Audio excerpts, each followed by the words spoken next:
Hello అండి, నమస్తే, welcome back. Next collection అయితే చూద్దాము. రెడ్ శారీ ఫుల్ రెస్పాన్స్ వచ్చినటువంటి రెడ్ శారీ అండి. నేను ఆల్రెడీ లాస్ట్ టైం చెప్పాను, రీస్టాక్ వచ్చినప్పుడు మళ్ళీ కట్టుకుంటాను అని చెప్పి.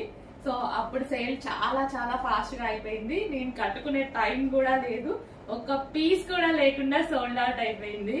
సో ఇప్పుడు మళ్ళీ ఒక 200 శారీస్ అయితే రీస్టాక్ వచ్చేసాయి. ఫాస్ట్ గా బుక్ చేసుకోండి. మీ అందరికి కావాల్సిన రెడ్ శారీ అండి.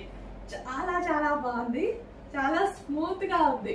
సో మనకి శారీ కూడా చాలా అంటే చాలా స్మూత్ గా ఉంది. సో కట్టుకున్నా సరే మంచి సింపుల్ బడ్జెట్ లో ఒక పార్టీ వేర్ శారీ అయిపోయింది. సో ఇక్కడ బార్డర్ చూసారా, బార్డర్ ఏదైతే ఉందో జరీ బార్డర్ అన్నమాట. సో మనకి ఇదంతా జరీ బార్డర్ అయితే వస్తుంది మంచి కలర్ లో. ఇంకా రెడ్ అంటేనే ఎంత ట్రెడిషనల్ అంటే యాక్చువల్ గా అసలు రెడ్ చాలా ట్రెడిషనల్ కదా.